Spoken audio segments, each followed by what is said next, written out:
Shamnam. Hi, Mary. Hello, Shamnam.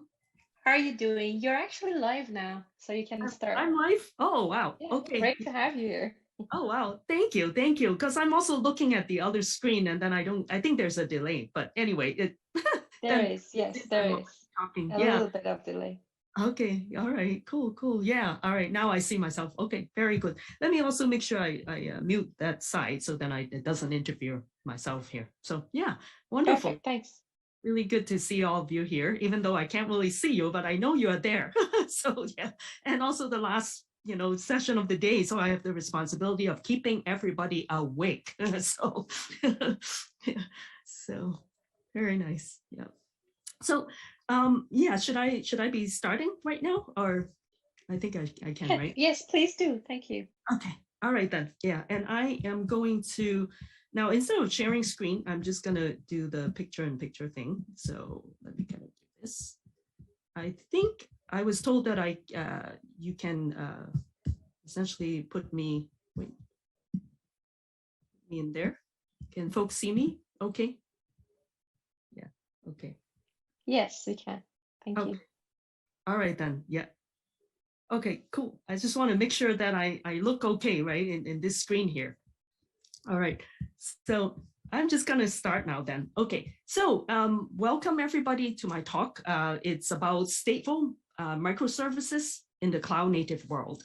And as such too, well, this is JakartaOne live stream. So I want to kind of highlight the Jakarta, how can Jakarta help us, right, in this particular aspect? But first of all, too, let's try to understand what is stateful microservices. I just have to assume that maybe not everybody has the background. So please, pardon me if I'm kind of repeating something that you already know. So here I am. So, and also let me know too if you can't see. But first of all, if you are interested in having the slide deck with you, this is how you can get it right now. And that's the tiny URL, the short one, and also the QR code. So I'll leave it here for like 20 seconds if you want to take a quick picture, and then you should be able to access. This is a share slide deck. So, and then in the meantime, let me also kind of get myself move over a little bit. It's always this kind of tricky thing, right? So, oops, sorry. Let me kind of move myself over. Let me do this. Okay, so I think I should be good now. So I'm gonna start. All right, so, and let me kind of get to my proper screen because now I get all my screen all mixed up. Okay, so everybody, welcome, welcome. So who is Mary Grigleski? So I'm a senior developer advocate at IBM. My area, I'm with the WebSphere and Liberty team. So my area is with Java, open source, cloud, DevOps, and enterprise distributed systems. And those are kind of actually distributed systems messaging have always been my area of kind of, I'm passionate about that. Yeah, somehow I just like kind of messaging, that type of system. So that's my area. And then I'm responsible too right now advocacy for Open Liberty, Microprofile, and Jakarta EE. And I've been with this team since February, so just about a year now. And I've over 25 years of experience as a software engineer before becoming an advocate. So yeah, so I actually have been, so to speak, right in the trenches, like with IT shops, right, doing things. So I kind of can understand very well too. I'm also the president of the Chicago Java Users Group. So if you're in Chicago, let me know and come and join us. Or even now, you don't need to be in Chicago. Everything is digital now. And I'm just an active technical community organizer for several IBM sponsored meetup groups too in Chicago. So let me kind of first by saying just some basic thing, right, about stateful and stateless. So what is stateful and stateless, right? And these days we're always hearing about stateless in the cloud native time period that we are in. So exciting, everything stateless. So I thought, let me use kind of an example that probably is like not dealing with computers. Let's kind of explain it. So if somebody comes to you without the background, they want to understand. So I'm using this example, as you can see, is using Finding Nemo. So if you know the story, right, then you know that Marlin, the big fish, the daddy fish, is out into the ocean looking for his son who's lost in the ocean, the little fish Nemo. And in the meantime, he's swimming, then he ran into the blue fish, Dory. So Dory is this forgetful fish, right? And she doesn't remember anything. If she wants something to be done, she just jumps right at it. And that's just her.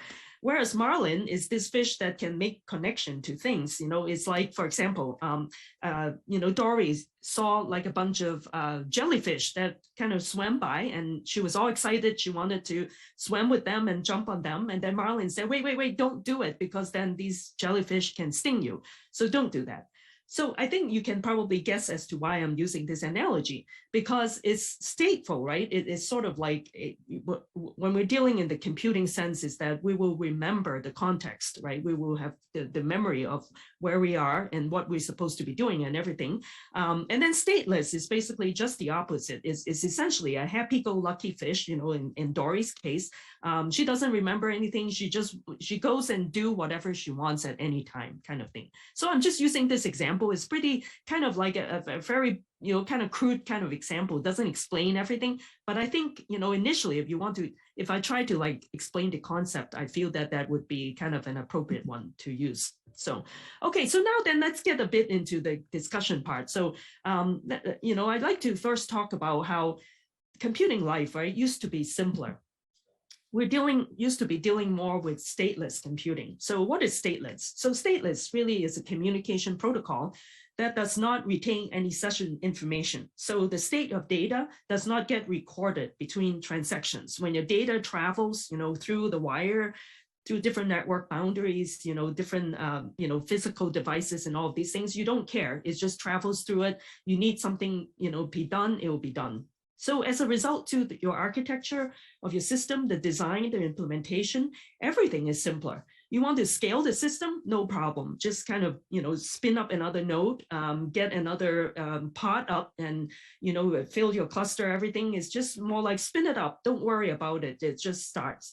And if you need to recover from the system to any kind of system failure, your components, no big deal. Let's spin up another one. So a lot of, when you do things in a stateless fashion, it's really a lot cleaner, a lot faster.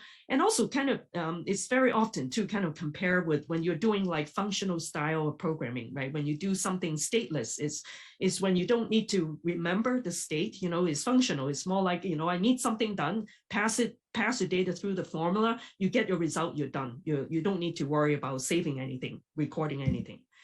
But realistically too, is that we live in a stateful world, which means, we can't just kind of like go do whatever we want and, how can it be, right? If you think about the fact that you cannot remember your spouse's birthday, that would be a big major issue, right? I'd say. So among other things, right? That's just an example. So stateful computing really is the opposite. It's a communication protocol that would retain all session information. So when data travels through space and time through different physical, kind of devices, resources, network boundary, everything gets recorded at every step of the way because there's traceability involved, So as a result too, it's more difficult, right? When you do systems like that, you do need to like keep track of all of the state changes at any given point in time. So if you have any issue with your system components going down, a pod is down, you need to spin it up, everything will take longer to kind of restart it because then you need to initialize the state of that particular component to be like the rest of your pod in that particular in that particular node. So it's just the opposite. Now let's kind of take a look. Then how about let's talk about statefulness in the cloudless days. Cloudless is before the clouds. So a bit of history is always good, right? How did we kind of get here? So in the client server systems time, right, it's kind of in the more like the 90s. At that time, there was no cloud, right? Internet was just born. We need to do all of the things as we kind of like came to find out, right? Computing isn't that simple, not as simple as just, you run through some functional formula, not like that. You need to actually keep track of the state of your data along the way. Now, in the cases too, in which it may not be that common everywhere, however, it is not uncommon either, is that you can have situation in which you need to deal with data that's kind of resides on different database. And basically too, let's take an example. If you're doing an order entry kind of system, you could have data actually stored, the order system, as you know, right? E-commerce order entry is fairly complicated system.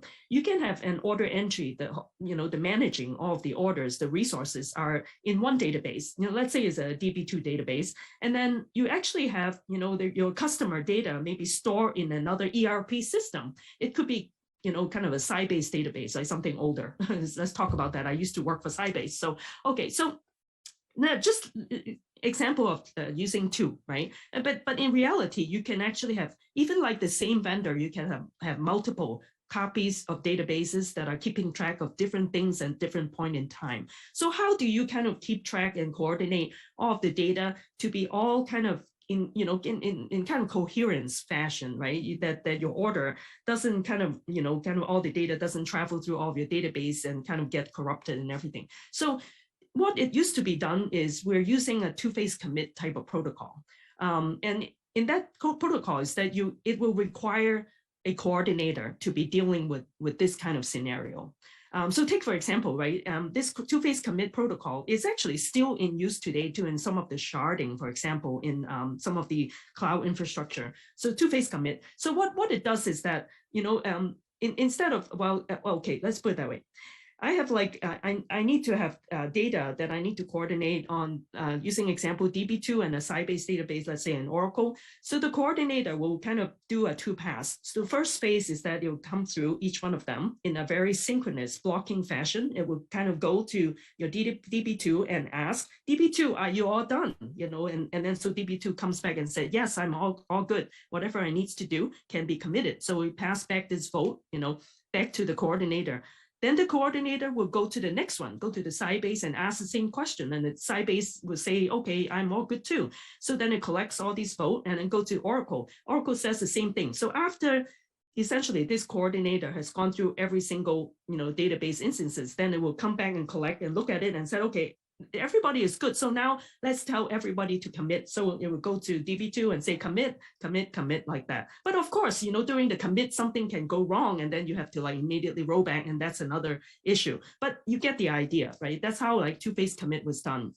As you can tell too, this particular protocol is also like not very efficient. And in fact, that's the one big issue with it is that it is very slow because everything is blocking.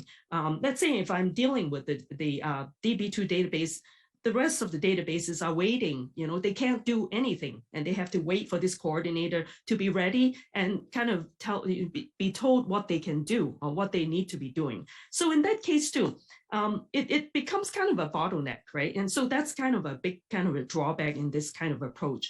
And not only that too, using that kind of approach, we're assuming the network is reliable, which in reality, network is totally unreliable, as we all know. So it's not like a really good solution to this. So, but that's how, kind of like how we deal with like statefulness too, in like multiple copies of database, kind of more like a bit more of a traditional way of dealing with the old-fashioned OLTP transaction kind of processing. Okay, so that's that.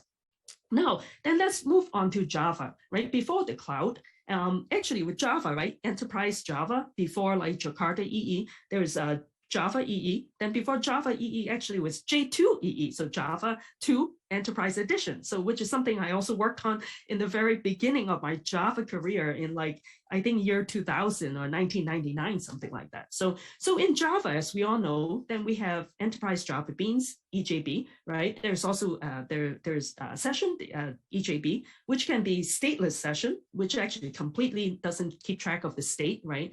And then there's also stateful EJB. So stateful will keep track of things as long as your request, this session is in effect. So once the session goes away, then your data doesn't get persist to database. And how do we deal with it? So in that case, then you have to handle it using entity beans. So once you kind of have entity beans, then it kind of gets mapped to your database or whatever backend storage, persistent storage you have. And that's how we do it using EJB. And then there's also HTTP session. So HTTP session, as we know, HTTP is stateless.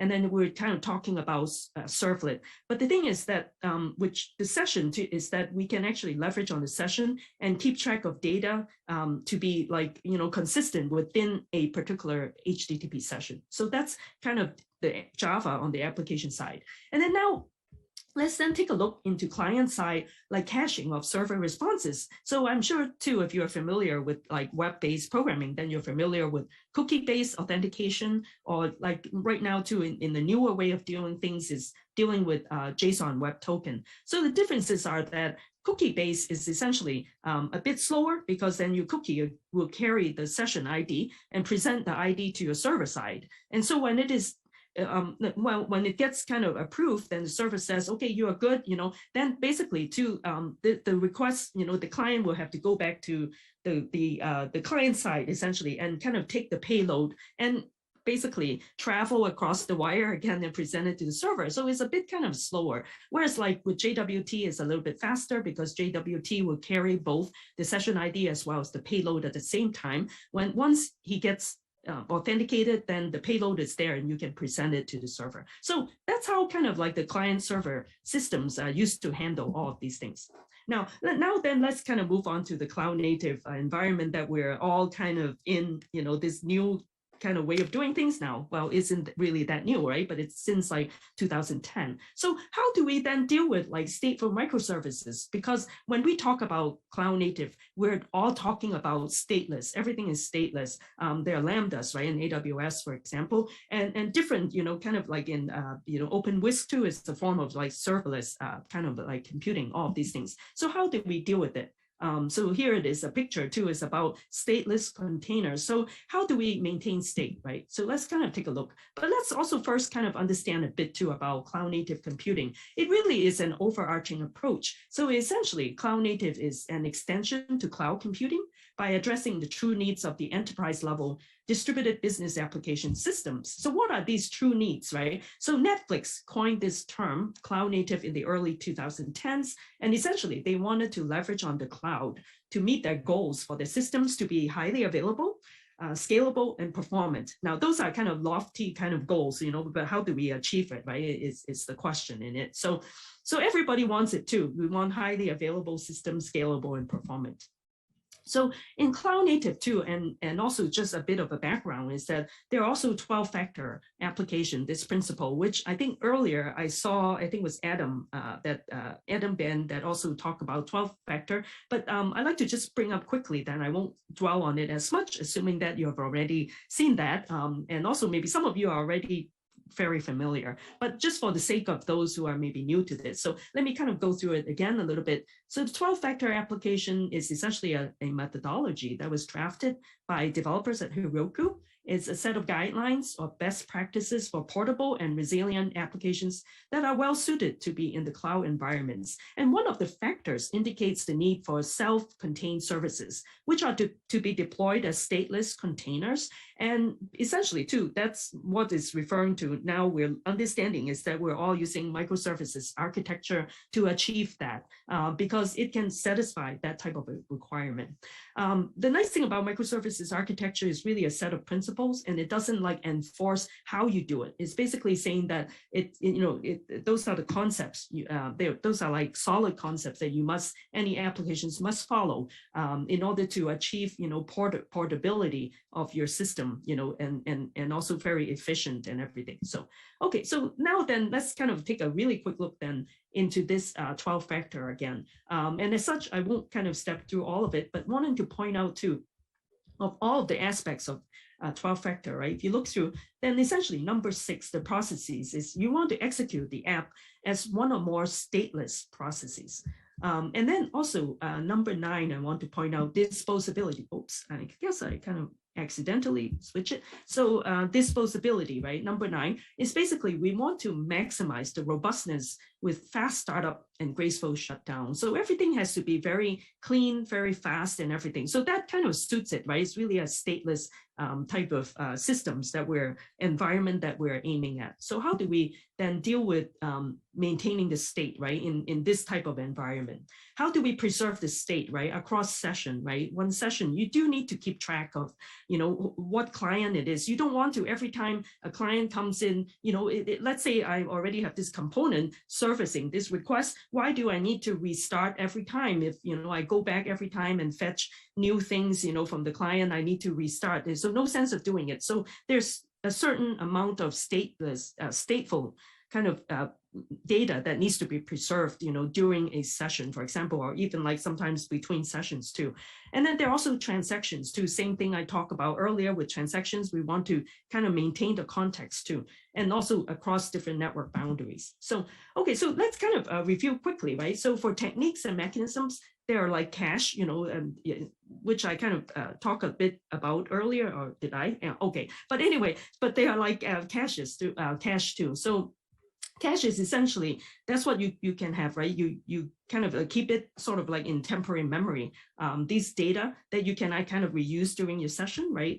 So for example, too, like in like a cloud native environment too, you can be making use of Redis, for example, a MongoDB, CouchDB, all of these are kind of good mechanism for you to use. And then actually in the systems I'm working with too, Open Liberty, that we're actually leveraging on JCache, right? This is like the Java spec for caching mechanism. And then you can use a service provider such as like Hazelcast or any kind of caching kind of provider. It can be like Redis, again, something like that, right? You can use caching to help you. And then also the database style transactions that I talked about kind of earlier too. Oh, that's right. I didn't actually talk about that. Was actually, you can also like leverage on database to kind of do the maintaining of your state, right? So you can have essentially have like traditional relational database that it actually has, that you can leverage on the database controlled transaction, or you can actually do user level kind of control transaction as well too. But of course, if you do user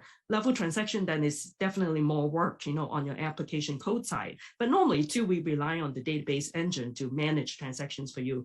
And so that, if let's say, a transaction is good, you're inserting a bunch of data, updating, you group them into transaction. If it's all good, you commit them. If not, you roll back, kind of like that. So, and then of course too, there are also the use of cookies, right? Cookies, as I talked about earlier, you can be like cookies that deals with like in a web application side of things, you have cookies that kind of carries with it like session information for session ID kind of authentication type of usages, right? And then there are also over here too, I already talked about like sessions, right? And sessions, and also like tokens. For example, like JWT, the JSON web token that I talked about earlier. So these are kind of more like the techniques, the mechanisms that you can leverage on.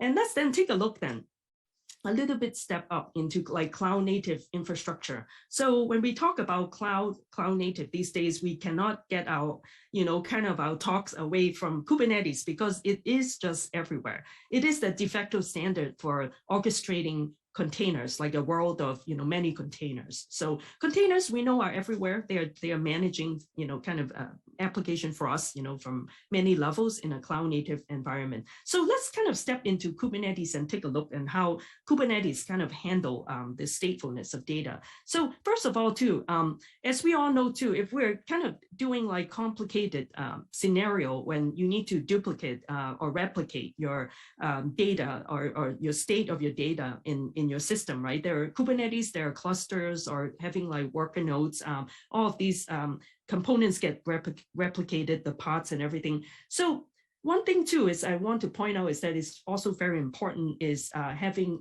a good algorithms for doing like leader election.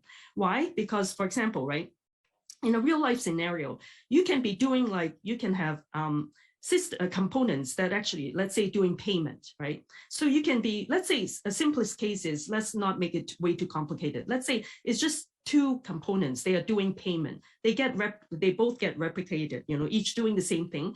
But when it comes time to actually authorizing a payment or submitting a payment, you only want one to do it. So who is going to do it, right? So that is very important. And that's why I wanted to point out too, we need to have also good understanding of the leader election algorithms. Now, the good news about it is that in Kubernetes, there's also by default, there's the etcd, etcd there that already has its own like Kubernetes like leader election algorithms that takes care of things for you. Now, if you don't like that, you can actually have external components. Let's say like something like Zookeeper also has the leader election algorithms in there too. And then of course, there are also other software that you can actually purchase instead of using the default Kubernetes one. But just wanted to point out it is absolutely important, especially in this kind of transaction scenario. You don't want the same thing be executed twice, that type of stuff. So, okay. So that's that. And then there's also in Kubernetes, there are also concepts of stateful sets. So stateful sets, as the name implies, it kind of takes care of sets of, all of your worker nodes and your pods and everything within your ecosystem, right? So the stateful sets will manage, any time to, because at any given time, right, you can all of a sudden have some pods that are not healthy and goes down, and then you need to spin up another one, all of these things, or you are updating things, up and down all the time. So essentially too, you can implement this feature, right, in Kubernetes that are stateful sets that will actually manage all of these changes. It tracks all of the changes of, your pods and, up and down, all of these versioning, all of these things, managing them, and also keep them in all of the order and all of these things. So that's kind of an important feature that you can leverage on in Kubernetes. And then when it gets to like more dealing with, any time, right, when we talk about state of data, we're talking about also the volume to essentially storage, right? So then there's this layer of or functionality that you can work with. It's called persistent volume. So the persistent volume is how you actually arrange all of your storage kind of with your how you manage it with Kubernetes. So basically you can leverage on this persistent volume feature too. And then there's also on the user level, let's say, right, I'm working with these volume in my cluster, everything, you can actually use a persistent volume request in order to request the different volume and delete and all of these things too. So that's Kubernetes. And then also one more feature of Kubernetes is the cookies and session affinity type of features. And that's important too. Imagine too, right? And I used this example earlier, is that if a request coming in, right, you have like tons of replicated, kind of pods or components, microservices are taking care of the same thing. But let's say one kind of actually will be the actual one handling some, let's say the request that comes in, right, the client that comes in. So in that case, I want to have this stickiness maintained, because then this session may still, it basically too, this request can often go away. But then the next time it comes into, you want to have the mechanism there in which it comes back in and you know who was handling it before. So then you don't need to pick another microservice to actually do the job, because this will save time, because there's no need to kind of reinitialize yourself again to service the same client, things like that. So kind of this is just a way of explaining the concept behind this session affinity kind of sticky session kind of features in Kubernetes. So, and again, because this session isn't about that, so I'm kind of explaining things more like just talking about it, the concept of such. So, okay. All right, then, as such, I only have 10 minutes. So let me kind of get into a bit of the programming design pattern aspect now. So on the application level too, we are leveraging on like programming pattern to help us too with doing, handling like design or handling statefulness, in your system, in a microservices type of system. So the first and foremost, actually, this would be something that everybody would be picking to use is the Saga pattern. So Saga pattern, as it implies, right, it helps with spanning, managing your transactions that are spanned across multiple services, right? And so Saga, as such, it offers you a concept, a roll forward, or kind of, it's called forward strategy kind of concept. There's no such thing as rollback. So essentially too, when you write your microservice to handle things, right, then you also need to have like a counterpart of a compensation kind of service that goes with it. So then that if something goes wrong, rather than rolling back, you will actually have steps in your code in which you will actually compensate for what has been done. And you want to sort of like undone it, but you don't call it rollback. It's more like roll forward, basically kind of fixing it. So then you can kind of, in a sense, it's like restoring where it was before. But that's the concept of a Saga pattern. And then there are also two ways of dealing, or actually two ways of coordination sagas too. So there are choreography, which is an event-driven type of approach of kind of doing sagas. And I have a quick example to show you shortly. And then otherwise too, there's also an orchestration kind of way of doing things. And so choreography is more like a self-directed kind of ways. It's all event-driven, right? You listen to events that interest you, that particular microservices. So if the event comes, then I will react accordingly and do its thing. And then maybe when it's done, it will generate some other event for some other components, microservices that are listening on it. So that's how you kind of like trigger the actions to kind of flow through your whole system. It's very event-driven in nature. And there's no like single so to speak, like a component that's kind of tells you what to do, unlike orchestration. So orchestration is like just sort of like just the opposite. You actually do need an orchestrator. It's like an orchestra. You're playing, music, then you need somebody to be there, sort of like coordinate and make sure everybody is existing in harmony, so to speak. And as such too, I wanted to point out too, in microprofile, there's a relatively new feature that came out in May of this year, and it's actually a long-running action. It's called LRA, and it makes use of the Saga interaction pattern, and it makes use also has the compensator model, and there's also an example library. This is the example library implementation, is the microprofile.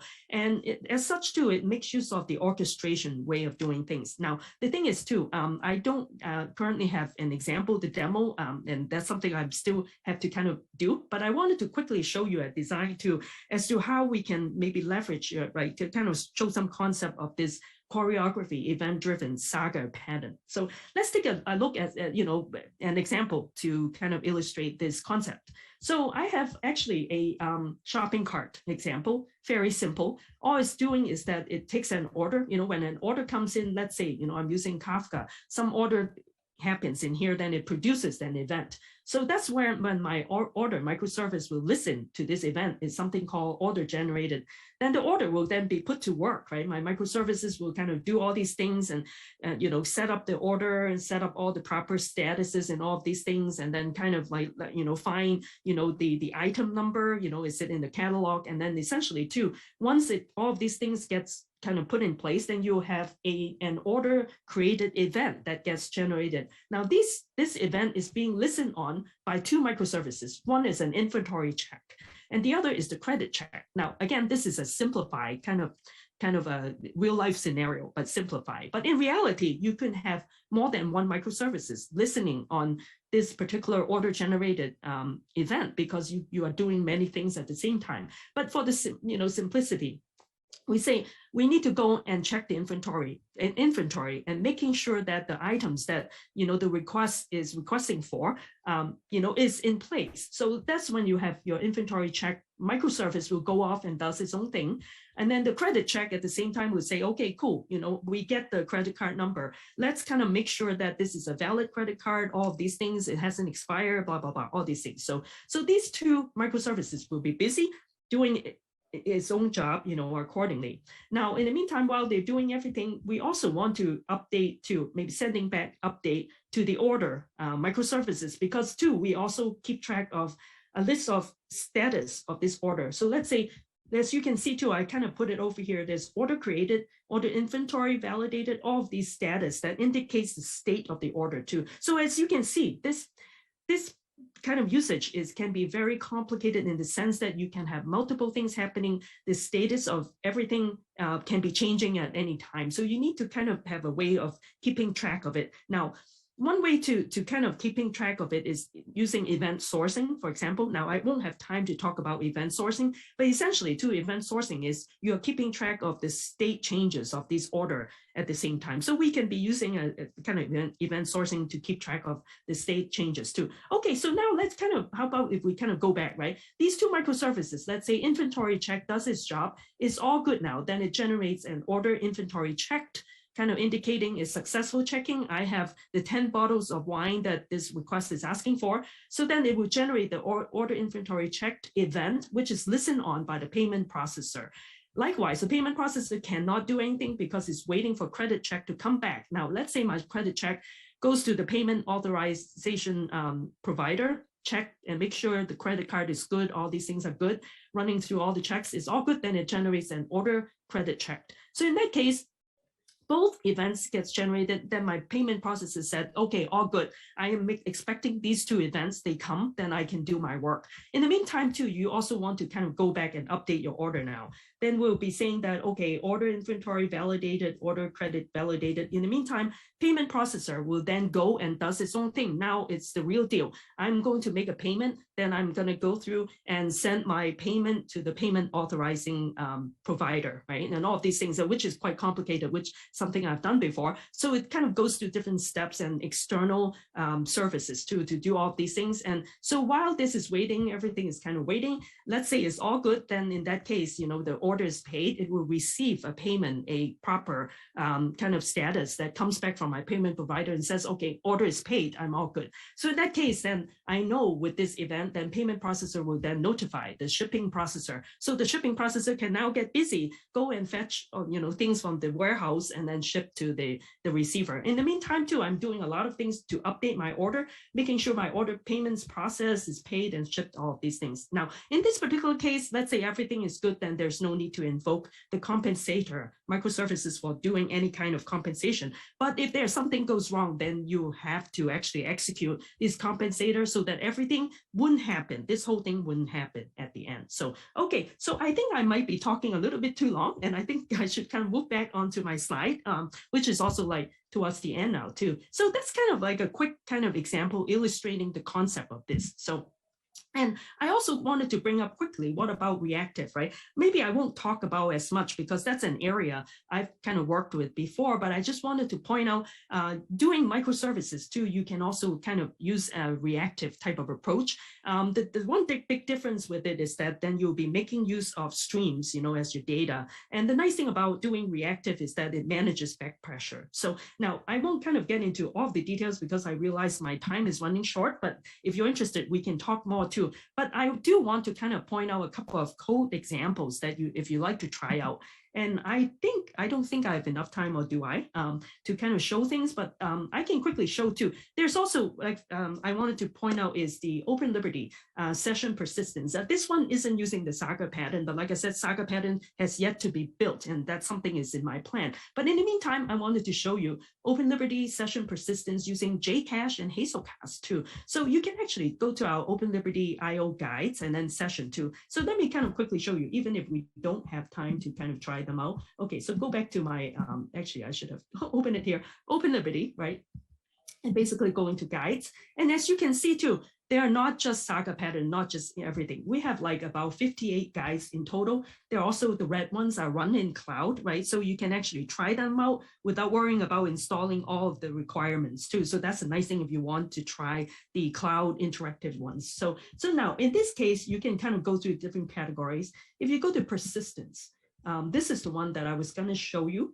But the thing is too, we may not have enough time to do them today, but I at least wanted to point out to you is that if you want to kind of get, put your hands into something to just try it out, this is actually very self-explanatory. And it shows you how you can kind of leverage caching HTTP session data using JCache and Hazelcast. So, and as such too, wanted to also highlight, right, that's the beauty too of using Jakarta EE, using microprofile, all of these kind of play so well. And the nice thing also is that you launch it into Open Liberty, which actually by default, it uses the OpenJ9 JVM, which is like built perfectly, right? Very efficient for like a cloud native type of environment. So yeah, everything kind of comes together. I wanted to encourage all of you to try if you haven't already done so. So, okay, so I want to kind of like do a quick thing in here, before I think I'll almost run out of time.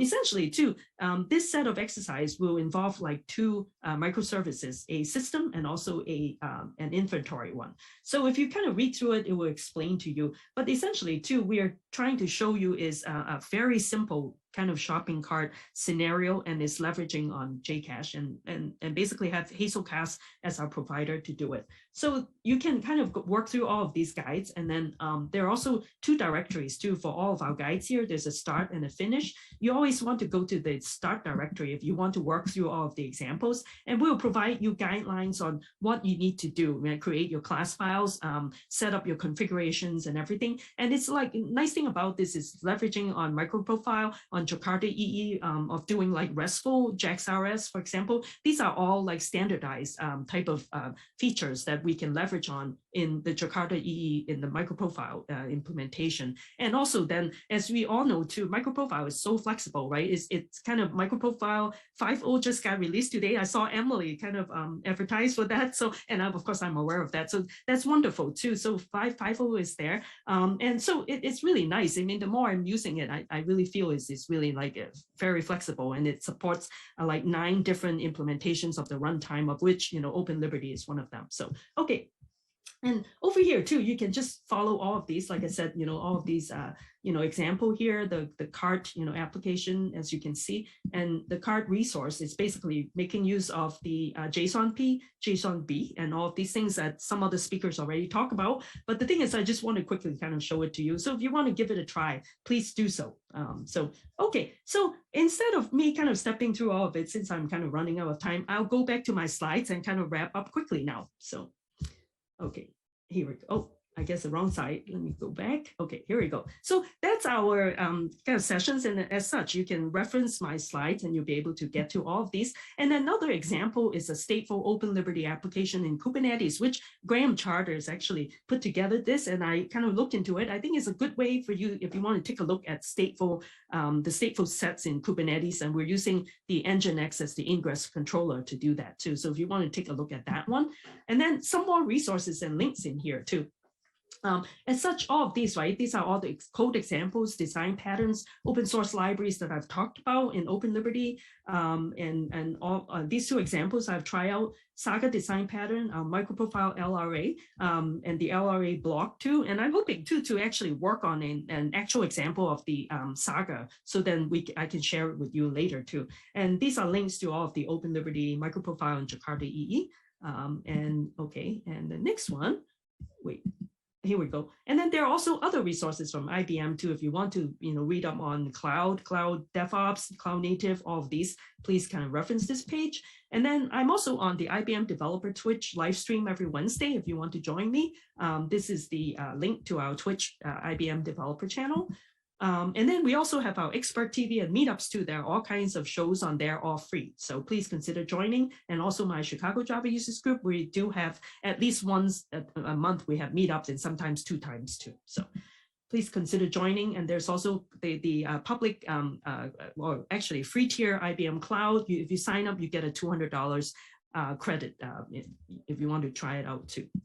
And with that comes to a close, and I think I'm kind of right on time. So thank you. Thank you so much for giving me this opportunity. I want to invite you to connect with me on my Discord server too. I'm on there almost all the time. And if you have any questions, you want to continue discussing about anything, I really welcome to the interaction. And you can follow me on Twitter, invite me on LinkedIn, or follow me on my GitHub, and also my blog site on dev.to as well. So with that, thank you very much.